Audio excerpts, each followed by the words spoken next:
Bem-vindo de volta, pessoal. Hoje estamos mais uma vez com Stanislav Krapivnik, nosso amigo e colega da Rússia, que vai nos atualizar sobre tudo o que está acontecendo por lá.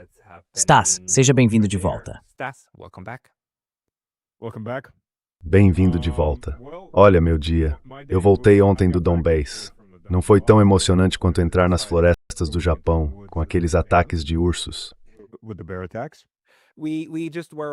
A gente acabou de participar do seu programa e falou sobre o fato de que o Japão teve um número absurdo de ataques de ursos, 238 em 2023 e 13 mortes naquele ano. E o Japão ganha da Rússia, né? Vocês tiveram só 4 mortes. E isso aumentou. Faz 2 anos era 1. No ano passado foi 3. Ou melhor, no ano retrasado foi 3. 2 anos atrás era 1. No ano passado foi 4. E eu preciso contar um segredo pra você. É a cavalaria de ursos. Os ursos sem treinamento, sabe?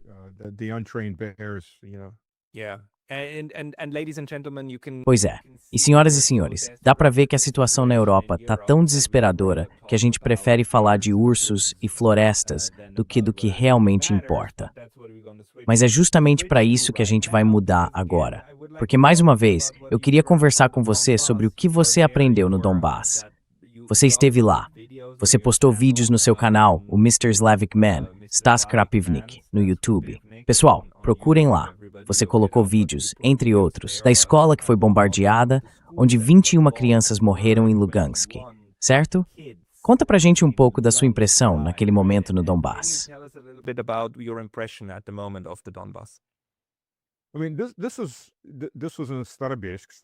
Quer dizer, isso foi em Starobelsk. Starobelsk é uma cidadezinha, não chega a ser uma cidade grande. Tem, sei lá, 40, 50 mil habitantes. Acho que na Idade Média isso seria considerado uma grande cidade, mas hoje em dia é só uma cidade pequena. E lá funcionava uma faculdade para futuros professores. E bom, é uma faculdade pequena, né? Então tem o prédio administrativo e de salas de aula, que é um prédio antigo, da época dos czares. E tem um detalhe aí, eu já volto a esse ponto. Ao lado fica o dormitório. Acho que era só um dormitório feminino. Tem alguns outros prédios naquela área também. Mas primeiro o que se via ali eram basicamente esses 2 prédios. Na verdade, o que aconteceu foi que eles atingiram... Primeiro, esses prédios ficam numa parte específica da cidade.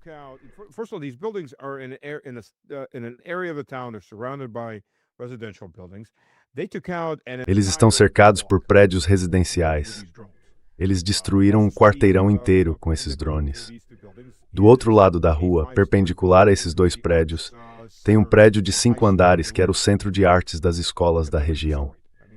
O prédio foi destruído, quer dizer, foi um impacto direto. Não tinha nada a ver com a faculdade. Ainda bem que não havia ninguém lá à noite. Ao lado tem uma casa particular que também levou um impacto direto. Em frente ao dormitório, outra casa foi atingida do mesmo jeito. Então eles estavam destruindo tudo ao redor também. Há 2 crateras causadas por esses drones. Uma delas, de onde tiraram as peças do motor, puxaram do chão junto com os destroços do drone, tem mais de 2 metros de profundidade e cerca de 4 metros de largura.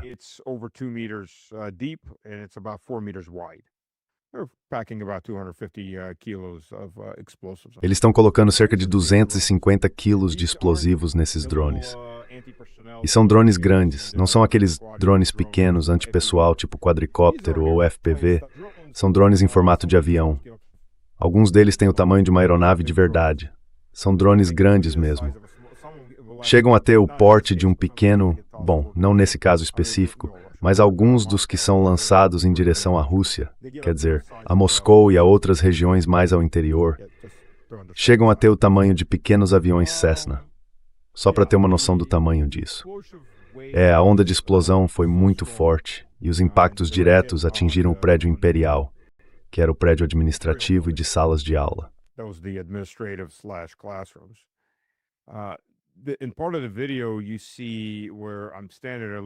Em parte do vídeo, dá para ver o momento em que eu estou de pé, olhando para a parede. A espessura dela é de mais ou menos 2/3 de metro de tijolos. E não são esses tijolos modernos, não. Os tijolos modernos são uma porcaria, produzidos em massa, geralmente de argila. Os tijolos antigos duravam praticamente para sempre, porque o padrão era colocar uma gema de ovo na mistura. A gema funciona como uma espécie de super cola para os tijolos. Você encontra tijolos com 500 anos, expostos ao sol e à chuva, e eles ainda parecem quase novos. Claro, para fazer algo desse tamanho em escala precisa de muita galinha, né? Mas sim, isso cria super tijolos, eles são mais caros. E o segredo é só a gema, certo? Aí você aproveita a clara e mistura. Isso mesmo. Enfim, vamos continuar, desculpa. Se você está construindo um prédio inteiro, é como ter montanhas de chuva, sabe? Quer dizer, antigamente eles construíam muralhas de castelo assim, né? Então esse prédio, olha, as paredes estão rachadas, os pisos, o concreto entre os andares, afundou com o impacto. Mas o interessante é o seguinte, eu também publiquei isso, a gente viu um vídeo que dizia que Moscou teria atingido a Lavra, a parte superior da Lavra, que é uma catedral. E o que as pessoas notaram, e eu também notei, é o seguinte: se tivesse havido um ataque de míssil na Lavra, a Rússia nunca teria feito isso. Eles já profanaram aquele lugar de todas as formas possíveis. Transformaram em discotecas, fizeram shows lá, provavelmente até orgias, não sei. Enfim, fizeram de tudo para profanar a Lavra desde que tomaram o lugar da igreja.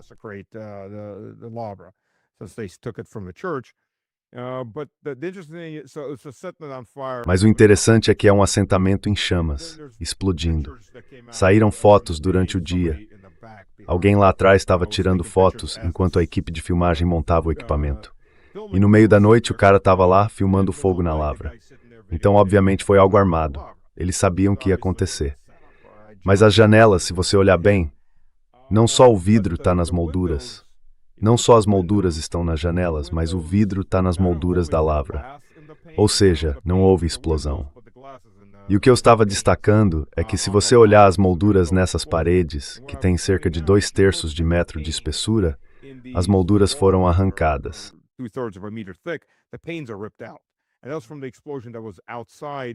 E isso foi por causa da explosão que aconteceu lá fora. E olha, essa explosão foi a uns 10 metros de distância, errou o prédio, atingiu o chão e abriu uma cratera enorme com a força do impacto. As janelas estão com as molduras arrancadas, penduradas de lado. O vidro, claro, foi todo embora. Essa é a onda de choque, eles estavam carregando uma quantidade enorme de explosivos. Foram 21 mortos, 18 meninas e 3 meninos, e 40 feridos. Mas sabe, muitos desses feridos ficaram inválidos para o resto da vida. Não é aquele tipo de ferimento leve, tipo precisa de uns pontos ou dá para cobrir o roxo. Não, essas pessoas tiveram a vida destruída. E sinceramente é sorte que foram só 21 mortos. Porque se você olhar para o prédio foi completamente demolido.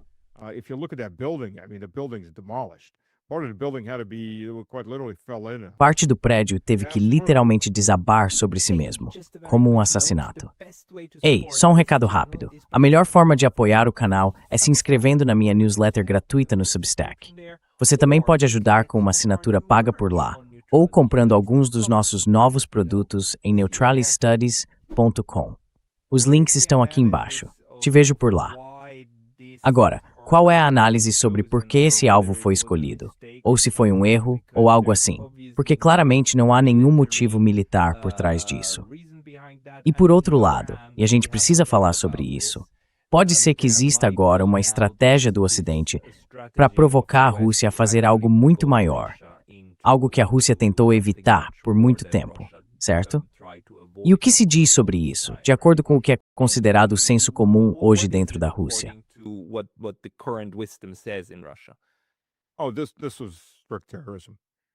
Isso foi puro terrorismo. A Ucrânia está perdendo no campo de batalha, em toda a linha de frente, que tem mais de 1.000 quilômetros. Eu simplesmente não entendo como o Ocidente está reagindo, ou quanta verdade ele está contando para vocês. Sabe, umas 3 semanas atrás, os ucranianos começaram a falar de forma quase romântica sobre a possibilidade de ter que deixar e abandonar Miragrad ou Dimitrov. Pois é, há 7 meses eles já tinham sido cercados e aniquilados em Miragrad, e só agora estão dizendo, talvez a gente tenha que sair de lá. Essa é a realidade, a chamada realidade nua e crua em que eles vivem. Isso é terrorismo puro. Veja, mesmo que você ignore o fato de que havia drones de reconhecimento sobrevoando a área por meio-dia antes do ataque, em plena luz do dia, 16 drones voando, isso não foi um míssil perdido que errou o alvo. Foram 16 drones atingindo aquele conjunto de prédios. 5 prédios, 16 drones. Mas por que esse alvo? Porque, mesmo do ponto de vista ucraniano, é tipo, você está basicamente atingindo um prédio de escola cheio de pessoas que, segundo você mesmo, são do seu próprio povo, certo? Você diz que são ucranianos. Essa é a alegação em Lugansk, não é? Quer dizer, se a ideia é fazer esse tipo de terrorismo, por que é lá? Por que não é, sei lá, na Rússia de antes de 2022? Ah, é lá também.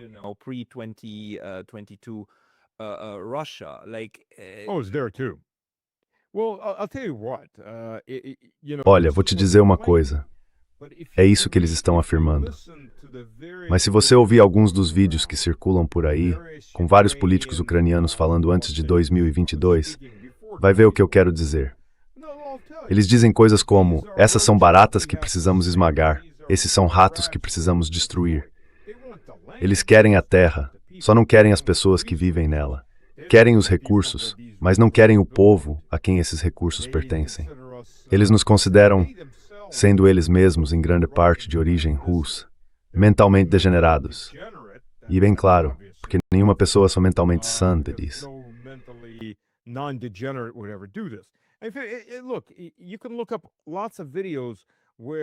Olha, dá para encontrar vários vídeos do fim dos anos 2010, antes da operação militar especial.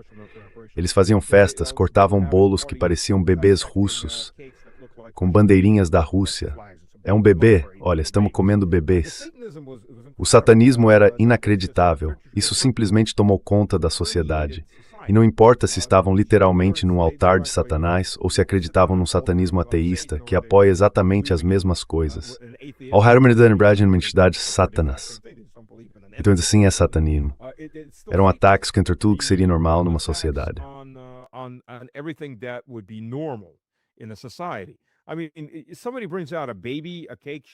Quer dizer, se alguém aparece com um bolo em forma de bebê e as pessoas ficam empolgadas porque tem uma bandeirinha da Rússia em cima, olha, tinha vídeo deles fazendo bolos em forma de perna de soldado russo, com um pedaço de uniforme por cima, tirado de um soldado russo morto.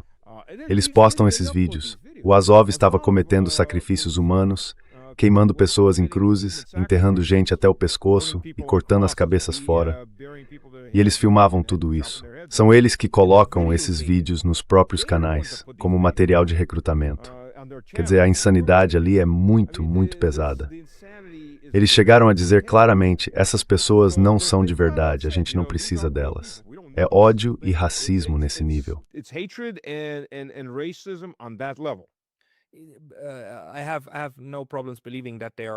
Eu não tenho problema em acreditar que existam pessoas que ajam assim. Mas quando a gente fala desse nível militar, porque olha, 16 drones e tudo mais, quero dizer, isso é uma operação muito grande, coordenada, com muita gente envolvida em terra. E a única questão para mim é, se foi intencional, qual é a intenção política por trás disso? Se não foi intencional, então por que eles confundiriam um prédio de escola com sei lá, um complexo militar? As duas possibilidades dizem algo sobre a situação política na Ucrânia. Mas, enfim, eu fico pensando em como entender melhor esses ataques tão horríveis, porque os outros ataques são mais fáceis de interpretar. O ataque em São Petersburgo, durante o fórum, é fácil de entender, dá para ver o que ele quer provocar. Os ataques a postos de combustível e coisas do tipo também são fáceis de entender. Esse não. Esse é difícil de interpretar. Então eu fico me perguntando o que isso revela, no nível político, sobre a estratégia na Ucrânia.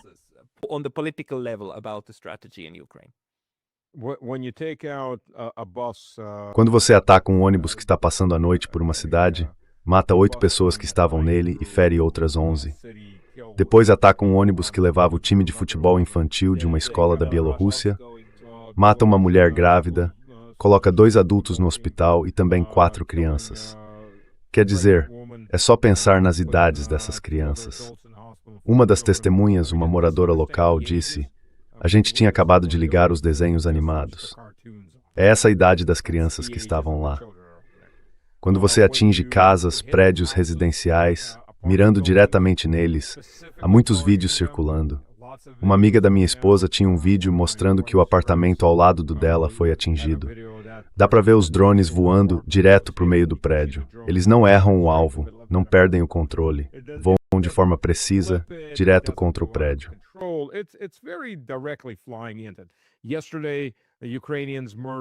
Ontem, os ucranianos mataram perto de Moscou. Destruíram uma casa de 2 andares, de uma única família. Mataram um bebê de 6 meses, arrancaram as pernas da mãe, que aliás também morreu depois por causa de graves lesões no cérebro, e o pai perdeu uma perna. E olha, quando esse pai dessa família jovem recebeu uma perna protética, o que você acha que ele vai fazer? Ele vai lutar. Vai lutar. Vai querer se vingar do Ocidente pelo que fizeram. Esses drones, aliás, os drones que destruíram Starobelsk, foram todos fabricados na Itália. Então que os italianos engulam isso, que são assassinos de bebês. Bom, talvez não fossem bebês, eram adolescentes. O mais velho tinha 21 anos, alguns tinham 21, e os mais novos 17, 16, 17. É isso que eles estão fazendo.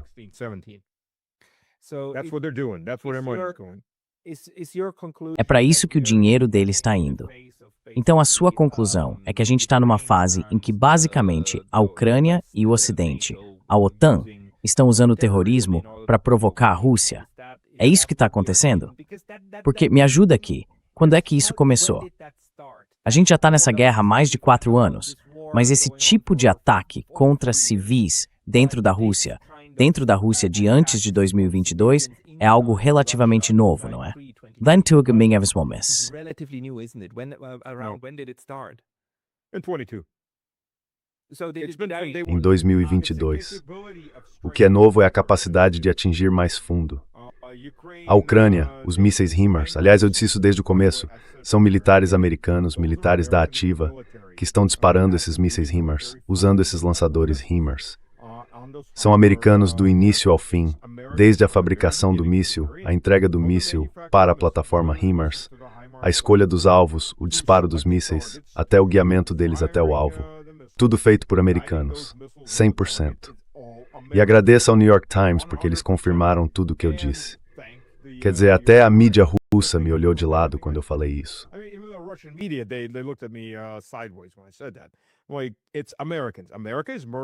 Tipo assim, são os americanos.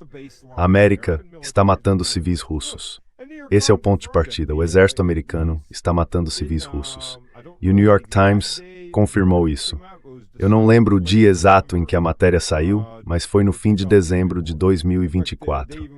Na verdade, eles chegaram a dizer que os ataques com mísseis não foram pedidos pelos ucranianos. Foram os generais americanos que estão no comando de tudo isso que pediram os ataques com mísseis. E eles têm atingido hospitais, escolas, praticamente. A única diferença é a capacidade, até onde eles conseguem alcançar.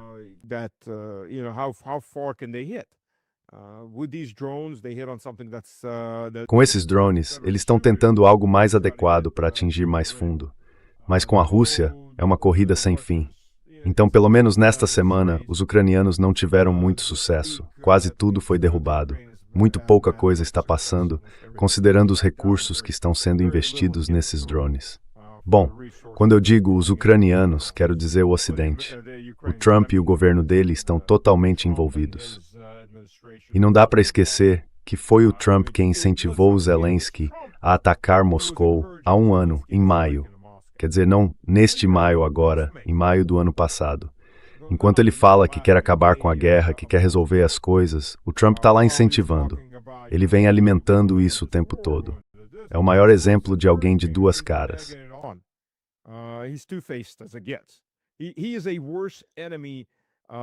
Ele é um inimigo pior do que o Biden era, porque o Biden era só uma parede. Tá bom. O Biden provavelmente dorme a maior parte do tempo. O Blinken era uma parede que não queria negociar. Então tudo bem. Esse é um inimigo com quem dá para lidar. Mas esse cara é um inimigo que fica falando, vamos dar um jeito nisso, enquanto tenta te apunhalar pelas costas em toda oportunidade. Igual.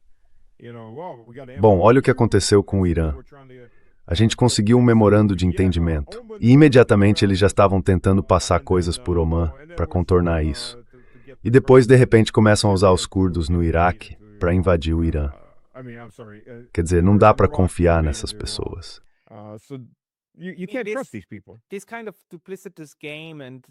Esse tipo de jogo duplo, usar a diplomacia como disfarce para preparação militar. Olha, a gente já viu muitos exemplos disso, incluindo os acordos de Minsk e várias outras iniciativas diplomáticas que parecem diplomáticas por fora, mas que na verdade servem para apoiar a busca por uma solução militar que já estava planejada. É por isso que muita gente na Rússia, inclusive na alta liderança, diz que os Estados Unidos são profundamente incapazes. Então, por que você acha que o Vladimir Putin, por exemplo, e a cúpula russa ainda tentaram se apegar ao processo de Anchorage e ao espírito de Anchorage? Qual você acha que foi o cálculo ali? Porque se tem alguém que entende a natureza enganosa dessa diplomacia de Washington, deveria ser justamente a liderança russa.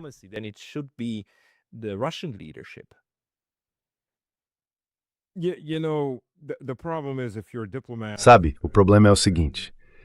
Se você é um diplomata e o Putin é advogado, e advogados usam a diplomacia o tempo todo, se parar para pensar, você tende a raciocinar mais dentro desse quadro do que, digamos, um militar que buscaria uma solução mais voltada para a ação militar. Eu provavelmente iria mais por esse caminho militar. Não, na verdade não é provavelmente. Eu iria mesmo por uma solução militar. Principalmente porque eu também sei com quem estamos lidando no Ocidente e qual é o estado mental deles. O problema do Ocidente, eu vou te dizer, aliás, na Rússia, só para terminar de responder essa pergunta, é que os diplomatas, como Lavrov, já desistiram de tudo isso.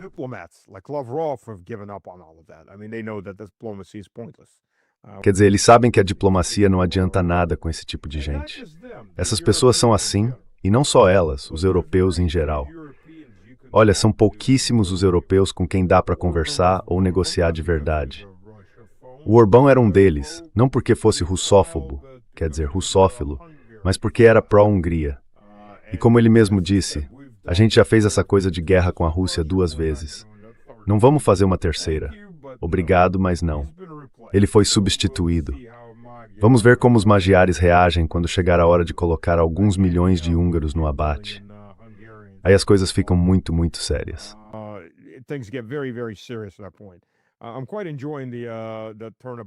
Eu estou achando bem interessante essa virada entre os poloneses e os ucranianos, porque o povo da Polônia, aliás, detesta isso.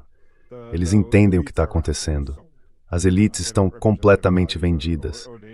Elas não representam em nada os valores ou os interesses da população polonesa. Em nada mesmo. Então, nesse ponto, o que o Ocidente parece não entender é que quando ficarem desesperados o bastante e realmente quiserem negociar, não vai ter ninguém para negociar com eles, porque ninguém mais vai acreditar neles. E se quiserem se render ou tentar algum acordo antes que uma guerra total comece, provavelmente já é tarde demais. Quem é que confiaria em alguém da liderança ocidental agora?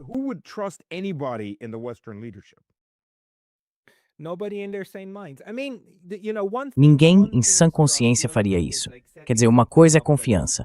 Outra coisa é montar algo de um jeito que realmente funcione, que seja viável.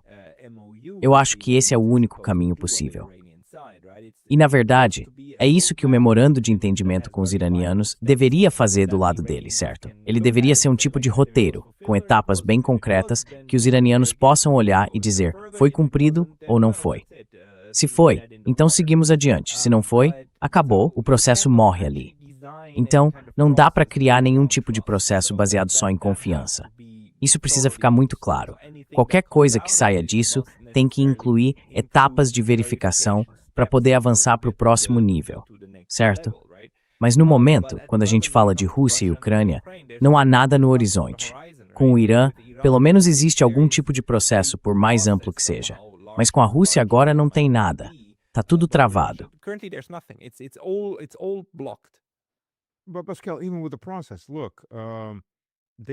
Mas, Pascal, mesmo com o processo, olha, eles começaram as negociações desse processo com os iranianos. O Vance foi até lá. Eles iniciaram um processo e o Trump basicamente recomeça a guerra. Chega a um ponto em que nem o processo consegue avançar, porque as pessoas do outro lado são tão insanas, tão pouco confiáveis, tão traidoras, e aliás sem nenhum controle ou impulso, entende? Quando o impulso deles é tipo, espera aí, talvez a gente consiga dar mais uma mordidinha, eles simplesmente não se controlam. Sabe, o Robert Barnes, eu sou amigo dele, fiz uma boa entrevista com ele, e ele conhece o Vance pessoalmente. Ele tem fontes na Casa Branca e também dentro do governo. Ele disse o Vance é basicamente um esquilo numa roda, correndo sem parar, tentando manter tudo de pé. E ele falou, o Trump se foi. Mentalmente, ele se foi. O Trump. Tá bom, sim. E o Vance é a única coisa que está segurando o pedido insano do Trump por acesso às armas nucleares. E alguém disse não. Os militares disseram não. Então, pelo que parece, sabe, de novo, isso não foi gravado em vídeo, ou talvez tenha sido em algum lugar, mas vem de pessoas que estavam lá e contaram o que aconteceu. Então, mais uma vez, eu não posso confirmar isso 100%, mas confio nas outras fontes de onde estou recebendo essa informação. Eu disse, sabe, sobre o Trump, isso foi antes do cessar-fogo. Então, mesmo naquela época, 1 mês e meio, 2 meses atrás, o Trump estava exigindo os códigos para lançar os mísseis, porque ele queria atacar o Irã com uma bomba nuclear. E o general McKeown disse não. E pelo que parece, eles tiveram uma briga feia, aos gritos, dentro do Salão Oval. E ele, junto com os militares, disse não, a gente não vai cometer esse crime de guerra.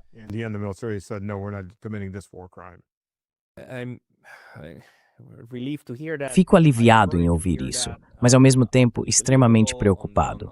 É totalmente crível e, por outro lado, completamente insano. Mas, de novo, onde é que isso nos deixa? Onde isso deixa a Rússia? Quero dizer, e a gente já falou sobre isso antes no seu canal, eu estou muito preocupado com o fato de que os europeus estão tentando transformar um acordo numa profecia autorrealizável, numa inevitabilidade. Ou seja, que agora eles estão tentando garantir que, em algum momento, a Rússia seja forçada a atacar território da OTAN para que possam invocar o artigo 5. E aí você teria uma nova europeização da guerra na Ucrânia, o que para mim seria o pior cenário possível. Mas eu sei que tem muita gente doente em Bruxelas, em Washington, em Kiev. Quer dizer, Kiev eu até entendo mais.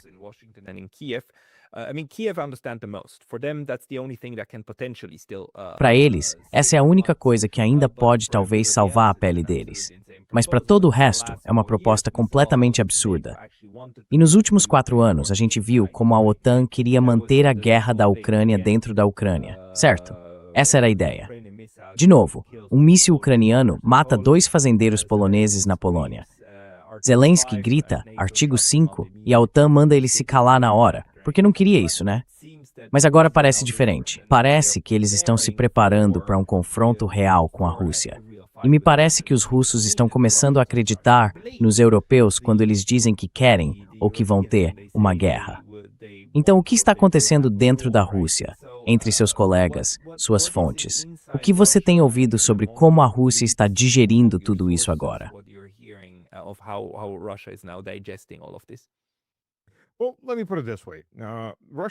Olha, deixa eu colocar assim.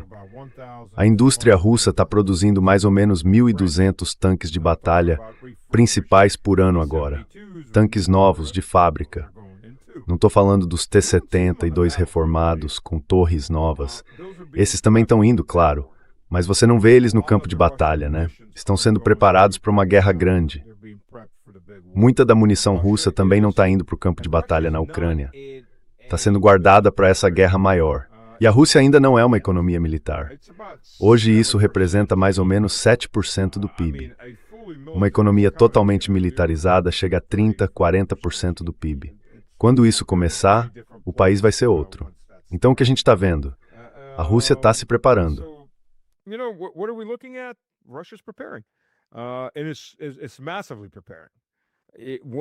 E está se preparando de forma intensa. Quando a gente fala do potencial de recrutamento, não exatamente investimento, mas recrutamento de pessoas com qualquer tipo de experiência militar, desde os convocados até quem serviu por vários anos e fez carreira nisso, de um extremo ao outro, incluindo veteranos de combate, estamos falando de cerca de 32 milhões de pessoas. Claro, não dá para colocar tanta gente assim em serviço, porque não existe equipamento suficiente para armar todo mundo. Mas esse é o potencial de pessoal disponível, sem nem considerar quem não tem nenhuma experiência militar. Então, sim, é um potencial enorme. São 32 milhões de pessoas. Agora, a Rússia poderia, em pouco tempo, colocar de 1 a 2 milhões a mais sob as armas.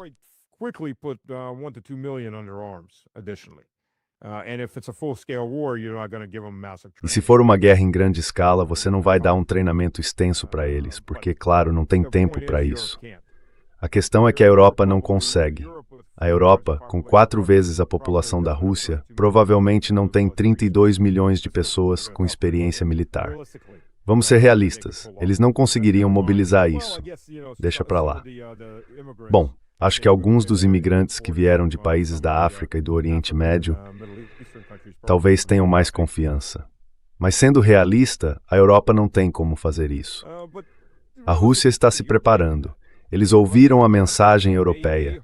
E a visão é de que vai haver guerra. Tudo bem, vai haver guerra. A Rússia está se preparando para uma guerra convencional em grande escala.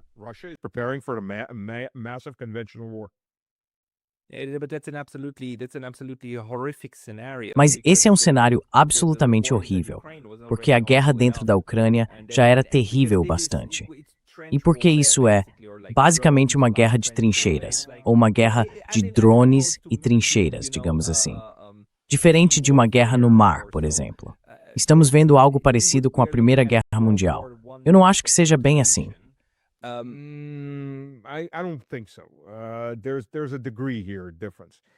Existe aqui um certo grau, uma diferença.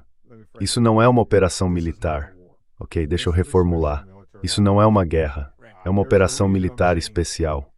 E tem um motivo para eu dizer isso. O exército russo ainda está muito limitado no que tem permissão para fazer. Literalmente, o exército russo poderia colocar em ação o equivalente a uma divisão de cisnes brancos, que são bombardeiros estratégicos pesados, e transformar uma parte da linha de frente, com vários quilômetros de profundidade, num verdadeiro inferno lunar. Eles poderiam fazer isso, o que tornaria o avanço muito mais fácil. Mas isso seria o que se chama de guerra total. A Rússia poderia transformar Kiev em outra Gaza. A Rússia poderia transformar praticamente qualquer cidade da Europa em outra Gaza. E agora, aliás, a Rússia está produzindo, vou dizer assim, mais de 25 bombardeiros, e o número é bem maior, sendo colocados em operação e revisados todo mês. Ou seja, eles poderiam destruir toda a infraestrutura de um país europeu médio em um único dia.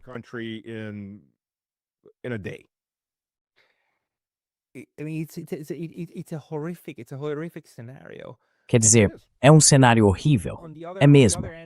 Por outro lado, eu ouço de fontes europeias, e não tenho motivo para duvidar da sinceridade delas, que os europeus também ainda estão guardando.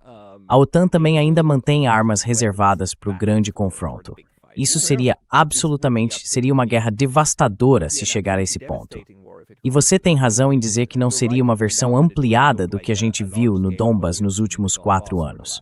Seria uma guerra diferente, e para usar outro eufemismo terrível, sem luvas, né? Pois é.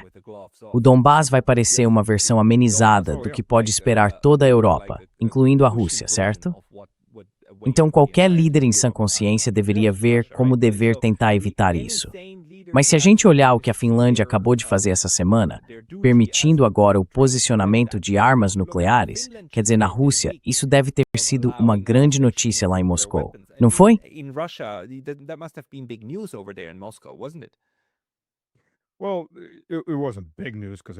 Bom, não foi uma grande notícia, porque todo mundo já esperava que isso acontecesse. Mas o que a Finlândia pode esperar, no pior cenário possível, é que aquela base sofra um ataque nuclear. Um primeiro ataque nuclear. E não só aquela base, mas todas as bases europeias que abrigam armas nucleares americanas seriam atingidas, se houver qualquer ameaça vinda dos Estados Unidos, ou se parecer que eles vão começar a usá-las. Porque simplesmente não dá para correr esse risco. Mas mesmo sem um ataque nuclear, um míssil Reshnik acabaria com qualquer instalação que eles tenham por lá.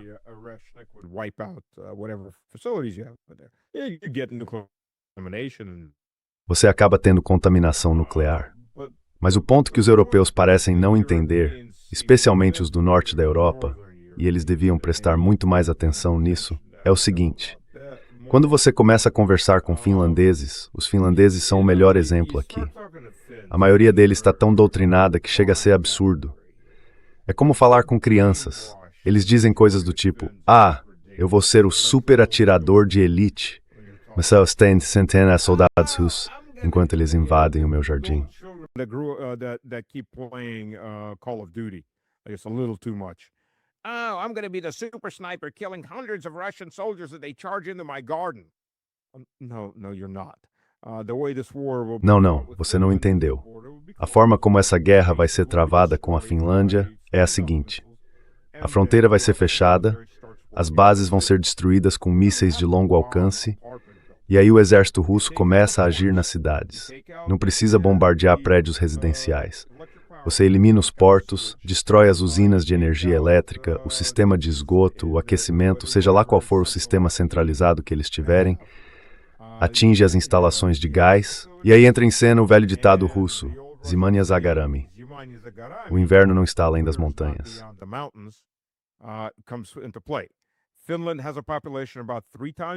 A Finlândia tem uma população cerca de 3 vezes maior do que o país conseguiria sustentar sem a sua estrutura tecnológica. Isso quer dizer que se todo mundo tivesse que sair para cortar lenha para sobreviver e não morrer de frio no inverno, a maioria das pessoas acabaria morrendo de frio. Eles não têm casas preparadas para isso. Não têm instalações adequadas. Um apartamento moderno não pode ser aquecido com lenha. Eles não têm fogões a lenha, e na maioria dos casos nem dá para instalar um. Então esse seria o ponto de vista russo em relação à Finlândia. Por que invadir? É só destruir a infraestrutura e deixar o inverno cuidar da população. Fome e frio.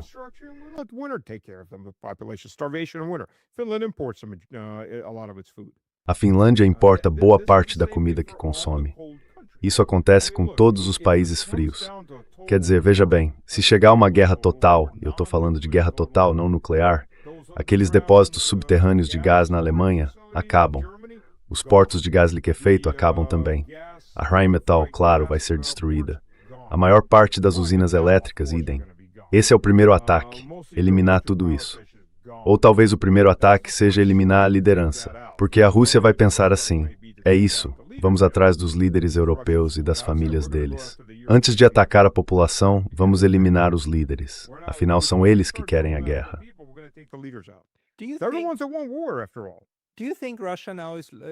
Você acha que a Rússia agora vai pegar um pouco desse manual do Ocidente e dizer algo tipo ataques de decapitação? Claro, por que não? O Ocidente começou. Provavelmente também tentaram fazer isso com Vladimir Putin em Valdai. Então, por que não a gente? Por que não Oreshnik, Bruxelas, né? Pois é. Você acha que isso agora está na mesa?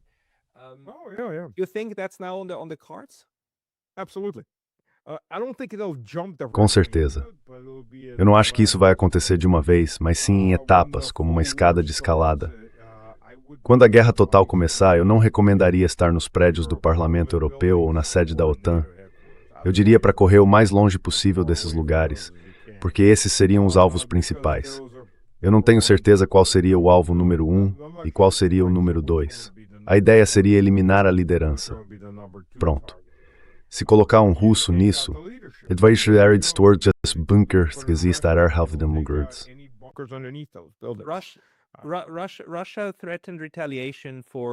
A Rússia ameaçou retaliação pelo que você acabou de descrever antes, lá no Donbass, naquela escola de formação de professores. E também ameaçou, ou disse que aconselha, todos os diplomatas europeus a deixarem Kiev, ou na verdade, todos os diplomatas, para evitar que sofram algum dano, certo? E afirmou que retaliaria contra os centros de tomada de decisão em Kiev. Esse ataque ainda não aconteceu. Por que você acha que isso não ocorreu?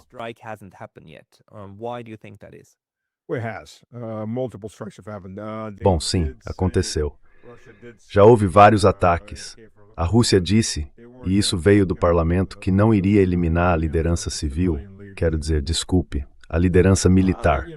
Sabe, eu tenho minhas dúvidas sobre isso, porque muita gente fala, se você tirar um desses caras, outro vai assumir o lugar. Não, não é esse tipo de governo com que estamos lidando. Esse é o tipo de governo que existe na Rússia. É o tipo de governo que, claramente, existe no Irã. É o tipo de governo que existe na China. Você tira a liderança, o próximo na hierarquia assume.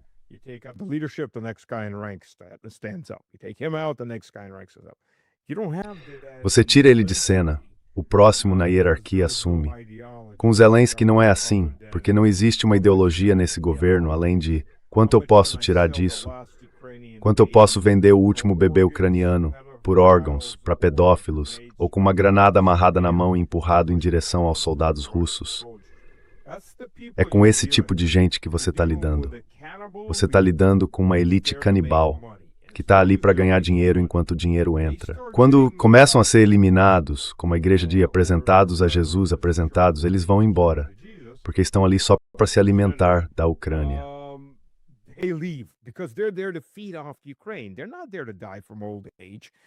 Eles não estão lá para morrer de velhice na Ucrânia. Não estão lá para reconstruir o país. Estão lá para ganhar dinheiro. E enquanto estiverem enchendo os bolsos, vão continuar por perto. Mas no momento em que a coisa ficar muito perigosa, eles vão pegar o que já roubaram, que normalmente está em algum banco ocidental, e vão dar-o fora. Devem ser rastreados e levados à justiça, com certeza. Sem a menor dúvida, essas pessoas são o pior da humanidade. É como aquele cara em Mônaco. Bom, acho que ele sobreviveu. A esposa dele perdeu as pernas. Ele é um empresário ucraniano. Esse cara é tentando de timbres de golpe na Ucrânia. Eles não estão enganando só os russos, mas também são muito bons em enganar europeus e americanos. Ele fatura cerca de 2 bilhões de dólares por ano em lucro. Só não queria dividir com Zelensky. Quer dizer, esses caras são o pior tipo de escória da humanidade. Alguns estão tirando as economias de avós inocentes. Outros mandam os próprios netos para morrer e ainda lucram com isso.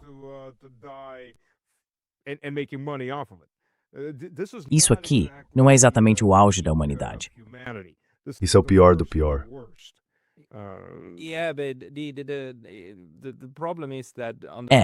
Mas o problema é que dentro da operação militar especial, nesse tipo limitado de guerra que a Rússia escolheu por razões estratégicas, isso não vai simplesmente desaparecer, certo? E o que você acha que está por trás disso, em termos de estratégia? Por que a liderança atual continua firme, quase literalmente, dizendo não, vamos fazer isso de forma metódica no Donbass, do jeito que temos feito há um tempo? E o próprio Vladimir Putin disse que isso vai chegar a uma conclusão, relativamente em breve, que ele espera que essa ofensiva, talvez até avançando até o Dnieper, em algum momento tenha sucesso. E a partir daí, o que exatamente se faz?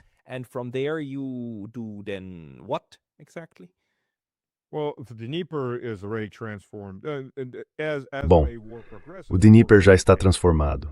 À medida que a guerra avança, os objetivos de guerra mudam. Vamos começar por aí. A Ucrânia foi avisada várias vezes de que, a cada nova rodada séria de negociações, o acordo só ficaria pior. E agora, como o próprio Putin disse, não se trata mais só do Donbass. Primeiro era o Donbass e a autonomia do Donbass, a federalização.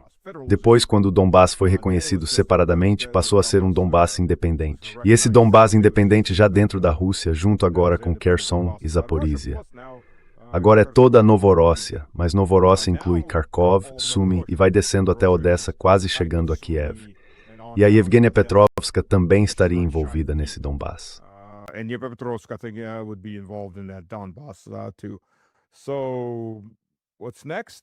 E o que vem agora?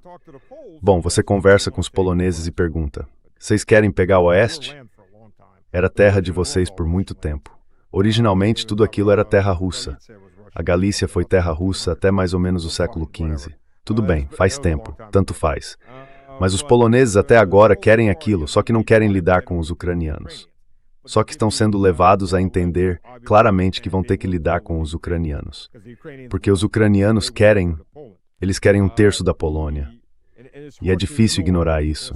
De repente a Novorossia percebeu, opa, espera aí. E o Melnik, bom, aí já é um nazista a mais. O Bandera, o Shukhevich, sim, eles massacraram 300 mil poloneses.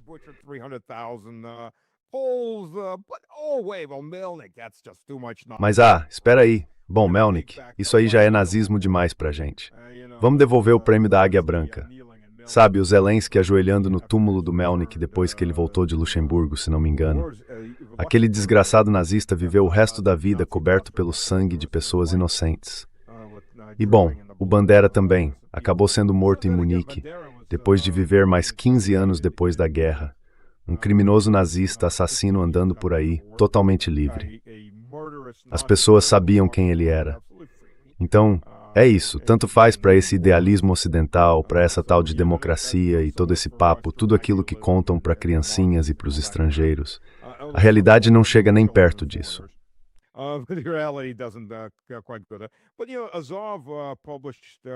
Mas veja só, o Azov publicou agora que o Azov não é mais um batalhão ou uma brigada, e sim um corpo, com 3 divisões, um corpo normal. É verdade, todos estão com efetivo reduzido.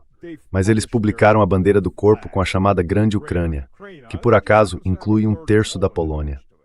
E agora o Zelensky disse para Nuland: vá pro inferno, nós é que decidimos quem são nossos heróis. Você não tem voz nisso. O que em circunstâncias normais já seria suficiente para acabar com qualquer relação diplomática.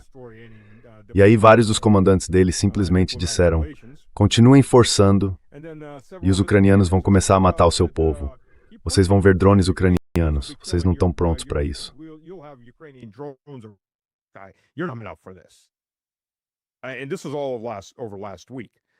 E isso foi o assunto da semana passada inteira.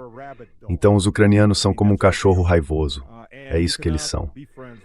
E você não pode ser amigo de um cachorro raivoso. Ele vai morder todo mundo.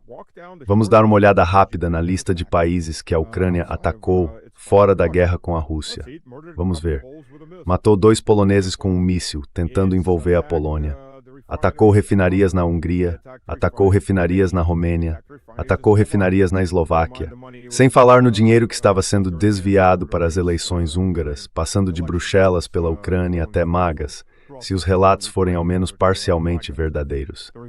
É uma tentativa de genocídio em Constanța, na Romênia.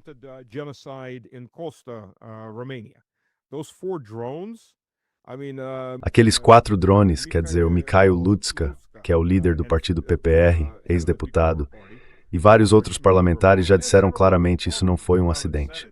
Eram 4 drones. 2 estavam indo em direção aos tanques de armazenamento de petróleo e 2 em direção aos depósitos de nitrato no porto. Você lembra de Beirute? Tenho quase certeza de que foram os israelenses que explodiram aquilo. Mas como eles estavam lá, a gente vai acabar ficando com um único porto funcionando e todo mundo vai ter que passar por nós. Isso foi depois que o Netanyahu apareceu na ONU com aquele mapa cheio de linhas mostrando que tudo precisa passar por Israel.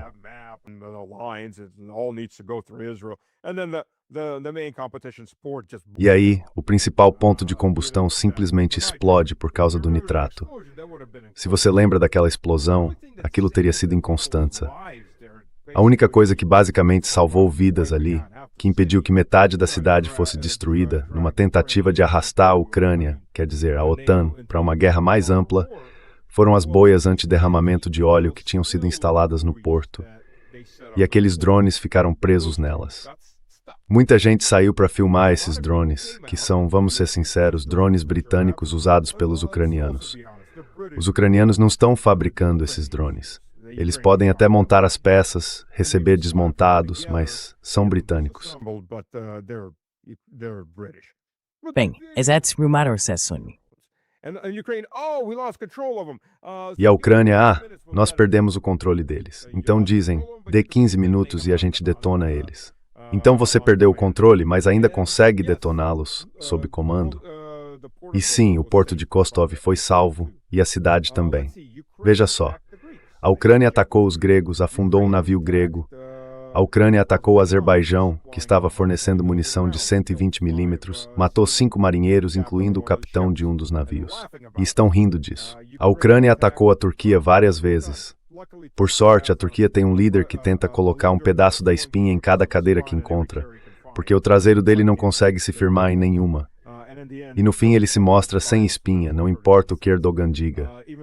Mesmo depois de um navio de abastecimento turco ter sido atingido, vários navios estrangeiros foram atingidos em águas turcas. E a Ucrânia ainda afundou um cutter turco, um navio militar. A Ucrânia, se você olhar bem, a Ucrânia já atingiu praticamente todo mundo. Por sorte para a Ucrânia, todos eles são sem espinha.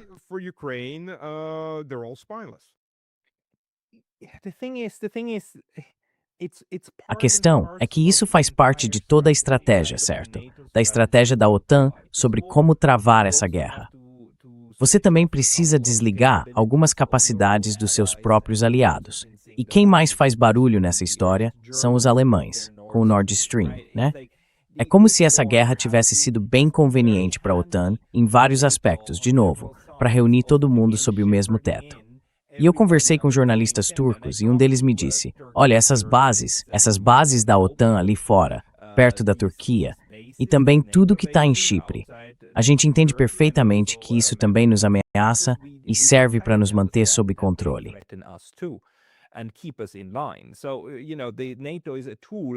Então, sabe, a OTAN não é só uma ferramenta para lutar contra a Rússia, mas também para manter os seus próprios, digamos, carneiros em fila dentro do rebanho, né? Ela serve para vários propósitos. A questão é que, nesse momento, o que me preocupa é que talvez a gente já tenha passado do ponto de não retorno. Que essa grande guerra contra a Rússia talvez já tenha sido decidida faz um tempo e agora a gente esteja na fase de execução, no começo dessa fase. Essa é uma preocupação que você também tem, ou eu estou indo longe demais?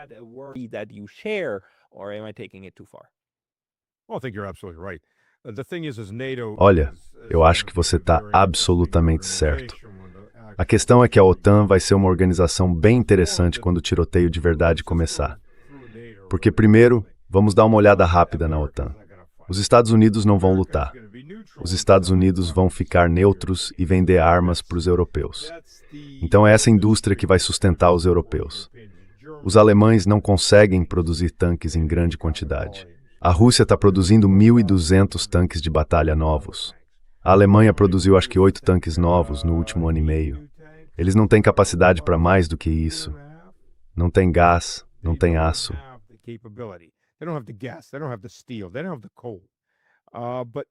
Eles não têm o carvão. Mas os Estados Unidos têm mais de 5.000 tanques Abrams e Abrams A1 das duas primeiras gerações. E a primeira geração começou a ser reformada para virar a segunda, trocando o canhão principal por um de 120 milímetros e colocando blindagem em camadas em vez de só aço. Por que fariam isso se esses tanques são antigos? Por que manter 5.000 tanques velhos, a menos que estejam planejando vender tudo muito rápido para algum lugar? Então os Estados Unidos não vão lutar, mas vão ganhar muito dinheiro com isso. Os turcos não vão lutar. Eles não têm motivo para entrar nessa briga. E os gregos vão ter uma revolução.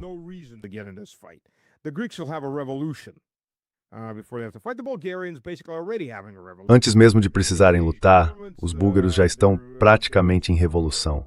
Eles mudaram de governo, tem multidões nas ruas agora arrancando bandeiras da Ucrânia. Eles não vão lutar. Mesmo os croatas, por mais sanguinários que possam ser às vezes, tudo bem, a gente vende armas para os soldados inocentes, mas não tem a menor chance de a gente ir lá lutar. Os romenos estão em cima do muro, porque se a gente acompanha as eleições, dá para ver que a maioria dos romenos claramente não quer essa guerra. Eles não querem lutar. Quer dizer, o Georgescu teve 68% dos votos, pelo amor de Deus.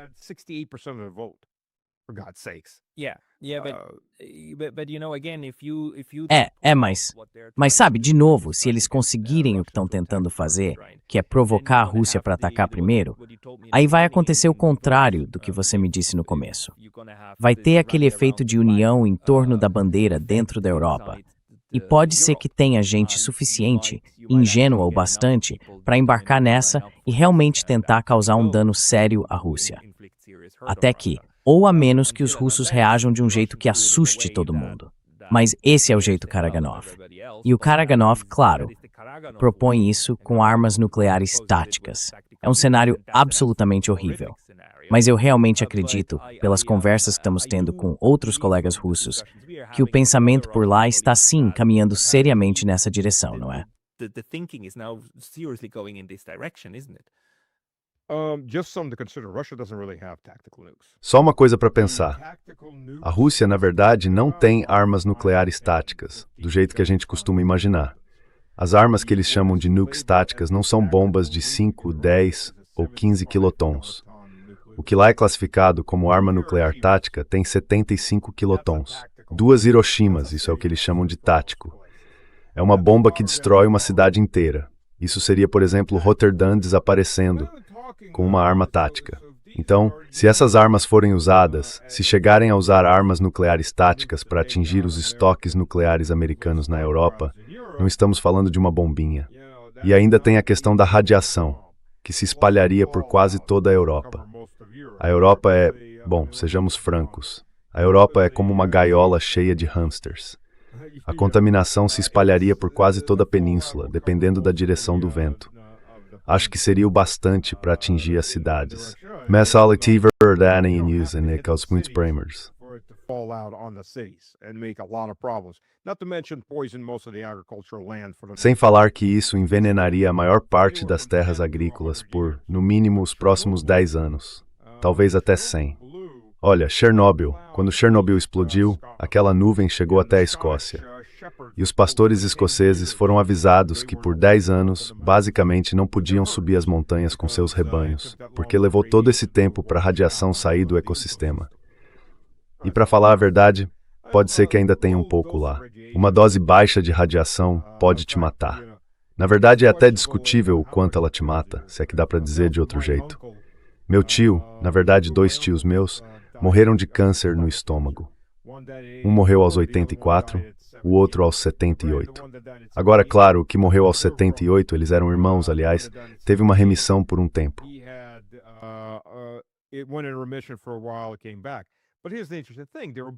Voltou. Mas olha que interessante. Os dois eram engenheiros militares, engenheiros de construção. O que morreu em 1984 estava perto de um local nuclear russo ou soviético. Eles estavam baseados lá e fizeram uma horta.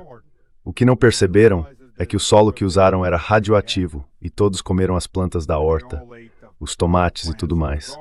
Mas isso foi quando ele tinha uns 30 e poucos anos. Ele morreu em 84. Sim, ele foi contaminado, mas morreu com 84 anos de idade.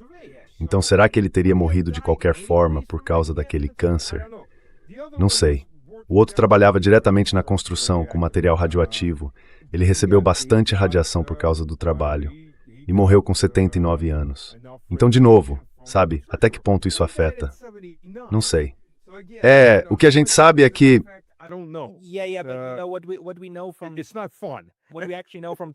Não é nada divertido. O que a gente realmente sabe de Chernobyl, com certeza, é que não afeta todo mundo da mesma forma.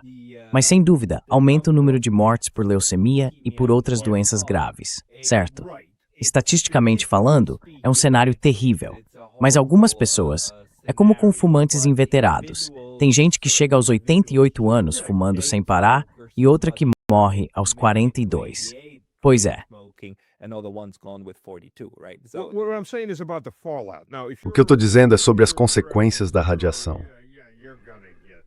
Agora, se você estiver perto do ponto zero, você vai ser atingido por doses enormes. E, sinceramente, é melhor morrer rápido na explosão do que sobreviver, porque não dá para chamar isso de sobrevivência. Mas sabe, a queda da radiação sobre as cidades ainda vai ter um grande impacto, pelo menos do ponto de vista psicológico. Não é bom. A gente não sabe disso. A questão para mim é a seguinte: a Rússia está mesmo pensando seriamente nisso agora? Ou a ideia ainda é simplesmente absorver, como o Irã fez, e seguir em frente com a estratégia principal?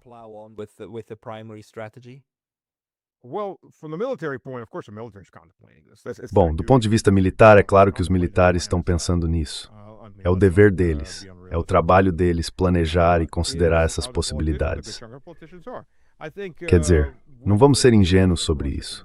E os políticos, uma boa parte deles também está. Eu acho que com o restante, a Rússia consegue agir sem precisar recorrer diretamente ao nuclear.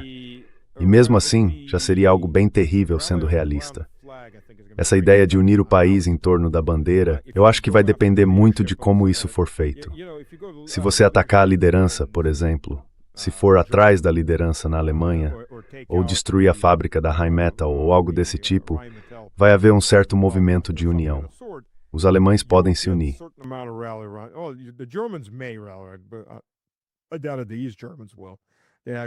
Duvido que esses alemães façam isso. Eles realmente passaram por uma desnazificação e têm um pouco de bom senso do lado deles. Já os alemães do Oeste nunca foram desnazificados de verdade, só tiraram os símbolos nazistas. Muitos nazistas de segundo e terceiro escalão voltaram para o governo e ainda foram promovidos nesse processo. Mas a questão é, será que todo mundo na Europa se uniria em torno da bandeira?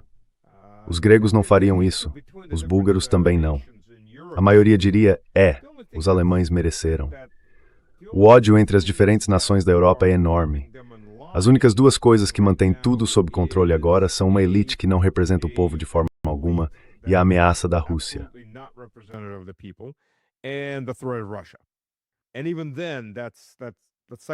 E mesmo assim, essa segunda parte não é exatamente uma cola muito forte, se é que dá para chamar assim.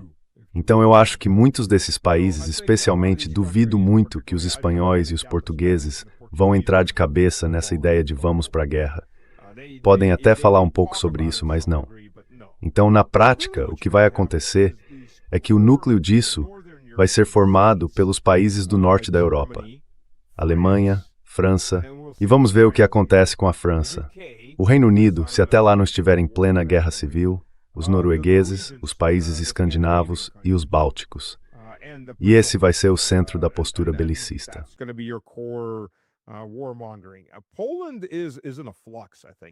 A Polônia está em um momento de mudança, eu diria, se a gente olhar de forma realista, porque o povo polonês sabe o que tem ali do lado. Eles odeiam os banderitas, desprezam mesmo. E o governo polonês, pelo menos sob o Novorods, parece que está começando a acordar. Ou talvez já soubessem, mas estavam esperando a oportunidade para agir. A propósito, a Polônia acabou de dizer, esqueçam o acordo sobre os MiG-29. A gente não vai entregar. Entregaram? Não entregaram. Então é isso, vocês vão ter os heróis que quiserem. Mas podem ficar com eles sem os nossos MiG-29. E isso é um golpe na máquina de guerra ucraniana. Bom, isso é um ponto positivo. Sim, é sim. Meu amigo, acho que a gente devia aproveitar a oportunidade e encerrar de um jeito positivo, com alguém que não está oferecendo ferramentas militares. Porque, sinceramente, eu quero ir comer uma comida italiana falsa agora. Então, você concorda? Ou tem algo que a gente realmente precisa acrescentar neste momento? Não. Eu concordo. Vou dizer o seguinte, enquanto eu estava em Donbass, eu vi o lugar de fast food definitivo, o Pizza Burger Walk. Pizza Burger Walk.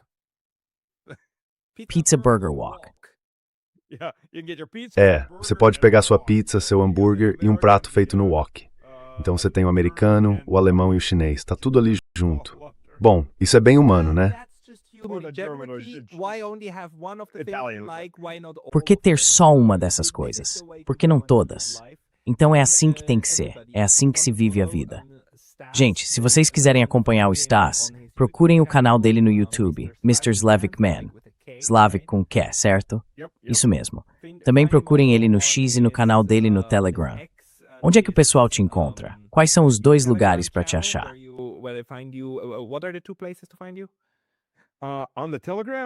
No Telegram, você pode procurar por Stas Was There, esse é o em inglês, e Stas Today, que é o em russo.